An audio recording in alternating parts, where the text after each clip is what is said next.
It's a battle wound you can't see. Injured veterans returning from war, unable to have kids, only to learn the VA won't pay for fertility treatments. It's been a law since 1992. Denver 7's Theresa Marchetta shares one woman's story in the hope that may be on the horizon. It was in Baghdad. The year now known as the deadliest for U.S. troops in Iraq had just begun.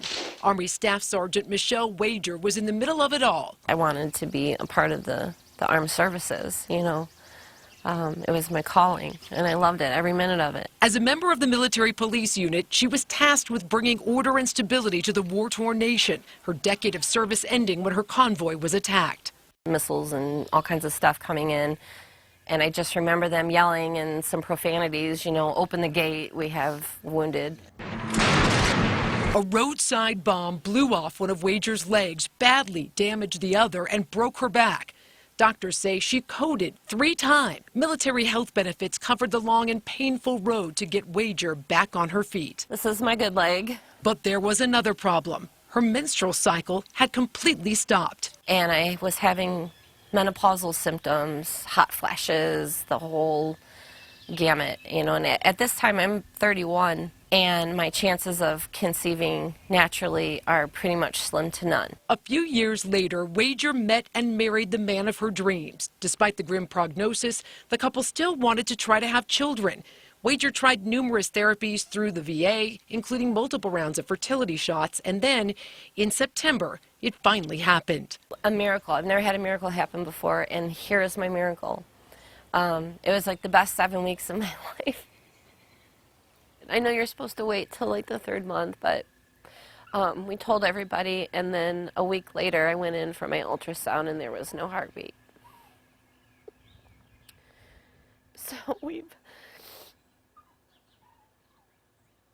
Sorry. Doctors say in vitro fertilization is her only hope, but there is no IVF coverage through the VA unless you're in active duty. And at the point in time when I was in active duty, I was just blown up in a vehicle, laying in a hospital bed with a missing limb. That's when I could have had IVF treatment. Congress banned the VA from covering IVF for veterans back in the 90s. And since then, thousands of soldiers have returned from Iraq and Afghanistan with serious injuries impacting their reproductive system that make IVF their best option to have children. Very few are able to afford the $12,000 treatment on their own.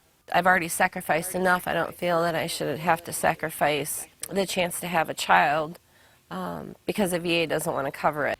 There's a bill in Congress right now that would offer injured vets 2 $10,000 payments to use at their discretion for either adoption fees or medical treatments. A couple from Colorado lobbied for that bill earlier this month. They and others are finding help from clinics like the Colorado Center for Reproductive Medicine, which is offering veterans 50% off their normal fees because they say it's just the right thing to do for those who served our country.